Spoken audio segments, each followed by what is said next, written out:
In this demo, you will understand the DesignTrue DFM wizard template so that you can use the template to add the DFM values to the constraint manager. From the desktop, navigate to the default template file location where the default DesignTrue DFM templates are present. Open the Design for Fabrication template. First, see how the template is structured. The template starts with a header, then, it has a copper mapping and different rule sections. Each section has begin and end indicating the start and end of each section. I have hidden some of the rules present in the templates rows, which are not shown in this demo. The primary objective of hiding these rules is to show you the order in which the template is arranged. The rule sections are added to the template, similar to the order of the worksheet present in the constraint manager. Rule sections such as outline, mask, annular ring, holes, copper features, copper spacing, and silkscreen have been added in order. You must maintain the order of the worksheets in the template so that all the rules added to the template will be reflected in the constraint manager without any issues. Reverting back to the worksheet seen earlier.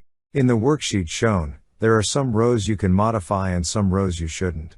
Let us dig deeper into each section. The first section present in the template is the header section.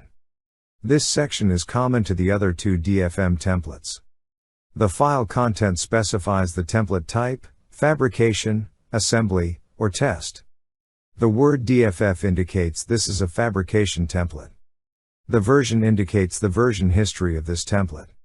The description states what this template is about. The unit option specifies the units used all over the template. The unit can be mils, inches, microns, millimeters, or centimeters. The substrate specifies these as key templates for the PCB design. The company ID is a 4-letter character code prefix to the CSET name created by the wizard. The constraint manager, along with the company code prefixed with the DFF constraint set, is shown for your reference. The lock CSET specifies whether you want to lock the CSETs to be edited in the constraint manager. The end header indicates the close of the header section. In the header section, you can edit only the value cells of lock CSETs, company ID, units, and description. The next section is the copper mapping section, which is unique to the fabrication template and must be placed second in the order of the template file. The copper mapping section has a thickness column, rule column, and label.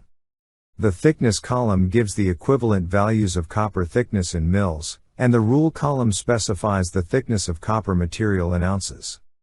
The values in the thickness cell are directly linked to the stack-up cross-section. The values specified in the rule column are used to create different spacing rule sets. When the template is imported into the constraint manager, the spacing rule sets are added based on the stack-up thickness and rule column. Thus, the spacing constraint set is mapped to the rule column, and the rule column is again mapped to the stack-up thickness. For example, the first row in the copper mapping has a thickness of 0.8 mils and is mapped to the 0.5 ounce copper. So, any value from 0 to less than or equal to 0.8 mils is mapped to half-ounce stack-up thickness. In the cross-section, the top layer copper thickness is 0.7 mils, which is less than the thickness value of 0.8 mils in the template. So, when these values are imported in the constraint manager using the DesignTrue DFM wizard, the external layers will be assigned a 0.5 ounce copper spacing rule set. The next row in the copper mapping thickness has a thickness value of 1.5 mils and is mapped to 1 ounce copper. This indicates that the copper thickness present in the stack-up if it is greater than 0.8 mils and less than or equal to 1.5 mils is considered 1 ounce. In the cross-section editor shown, the layer _2 copper thickness is 1.4 mils, which is less than the thickness value of 1.5 mils and greater than 0.8 mils in the template. When these values are imported in the constraint manager using the DesignTrue DFM wizard, layer _2 will be assigned a 1 ounce copper spacing rule set.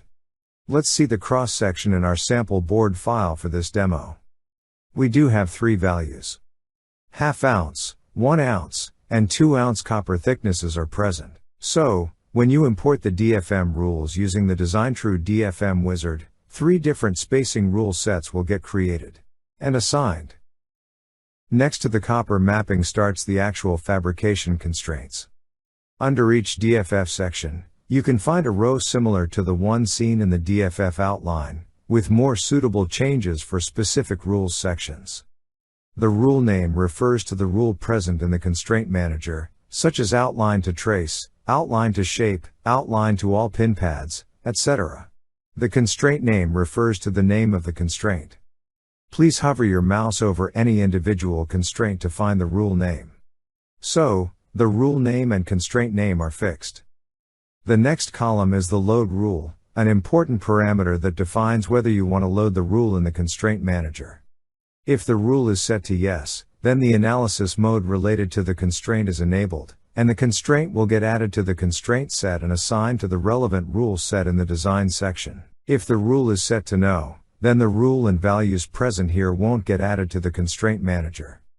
When you run any template to add the DFM rules, typically, you don't have to add values to all the rules. You only enable those rules that you are going to check.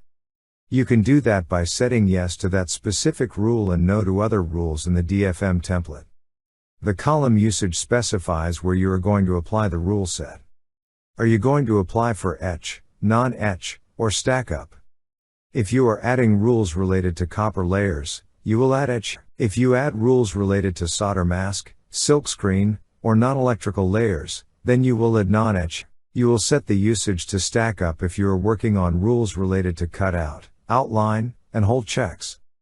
The next column is the stack up type. Here all refers that the rules added are common for both rigid and flex.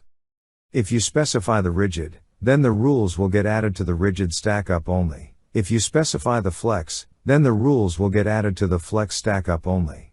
Typically, from rule name to stack up type, the header for all the rules sections will remain the same.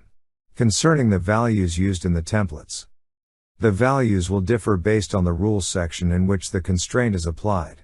The values can be numeric, switching on or off some specific constraints. It can be ratios or percentage.